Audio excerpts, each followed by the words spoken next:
All right, let's talk some Bruce Arians for a second. This is a fascinating situation. So Bruce Arians, kind of known for being an anti-analytics guy. He doesn't pay attention to the numbers. The Buccaneers do not have an analytics department, and we've had a lot of controversy surrounding analytics and fourth down decisions. And I saw something interesting, and I just enjoy this conversation. I know that some people get very upset about it on both sides. I just find it an interesting conversation. And I saw this tweet that fascinated me and I wanted to talk about it. So here is the initial tweet. It says, Bruce Arians just put an all-time clinic in how to botch fourth down decisions. This is from the most recent game against the Saints, where the Buccaneers did not score any points. And you look at the average amount of points lost. You look at it, and it's way higher than any other game this year. In fact, according to Ben Baldwin, he's the guy who created the fourth down conversion, but he says this is only the second.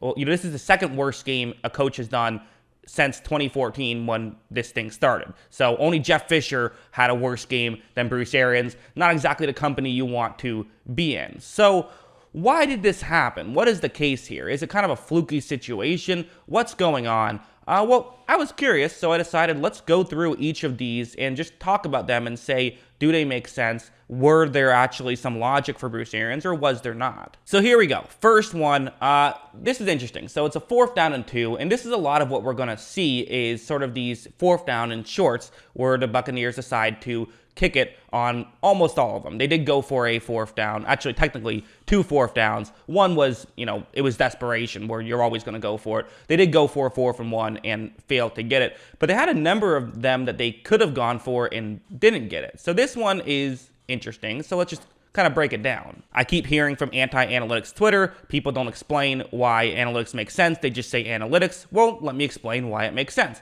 According to this, where it says it's a medium recommendation to go for it. So reasonable minds could differ here, but basically the idea is you have about a 60% chance to get the first down right here. So if you do that, then you have a good chance at getting some more points. You're right at the middle of the field. The field position matters, obviously. There's no denying that. It's a 40-yard difference. That's a big deal, but you have a better likelihood than not of getting the first down. And if you do get the first down, it helps you more than it helps them. So if you don't get it. So that's kind of the logic behind it. But again, this one kind of falls to me under the, you could argue either way. We then had this one, which is kind of another situation. So here we go again. This is now in the second quarter. The Buccaneers are down to 6. And this time the recommendation goes from medium to strong that you should go for it. It's 4th and 4 now. So just a 50% chance to get it. But I'm assuming the just being down, you need to start scoring more points is kind of the reason why the recommendation goes up a little bit, and it's pretty close either way. Now, again, the flip side, and people are going to bring this up, is the Buccaneers have struggled against the Saints to move the football. And while it's not as dramatic at this point, it would get a lot more dramatic later on. So this is kind of one of those where I can understand the logic of going against the analytics right here. I actually think that, again, I see both sides of this. This doesn't seem like an obvious decision to me on both of these two.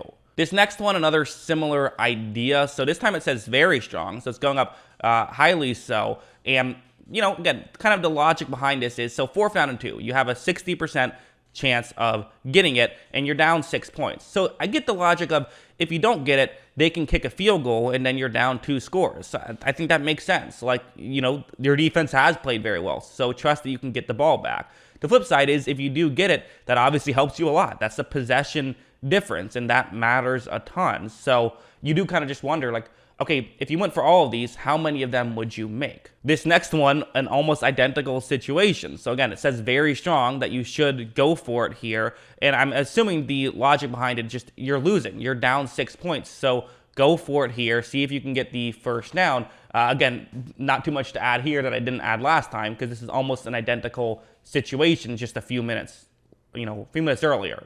This next one, this one's kind of a surprising one. This one is definitely against conventional wisdom to go for it on 4th and 6 at your own 36-yard line. Like, I don't expect Bruce Arians to do this. He's an old school coach. He's definitely not going to do this one, even though he's kind of a aggressive old school coach, if that makes sense. Like, he was aggressive for 2007, but he still has like a 2007 mind.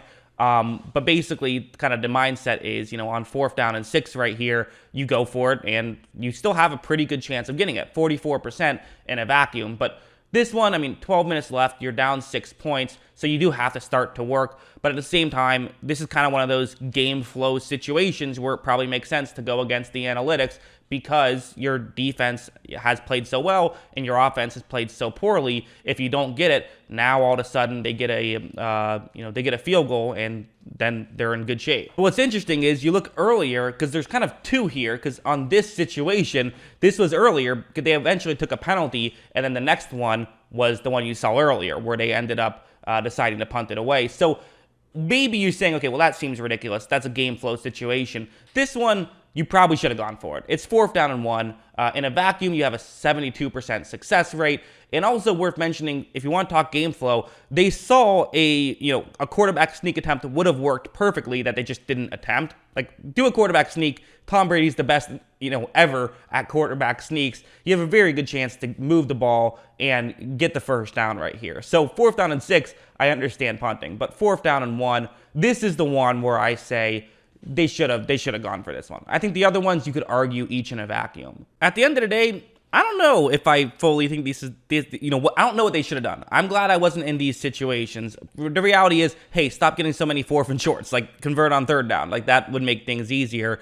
But I do find it fascinating of when every team is going for this, let's start going for them 4th downs. Let's play aggressive. Tampa Bay has very much gone against the grain in that regard. Now, at times, they've been aggressive. I think about, at the end of the half against Green Bay, they played aggressive and they were able to get a touchdown on a Hail Mary to Scotty Miller that maybe, unanalytically inclined people would not have done. So that's one instance that I do think checks out.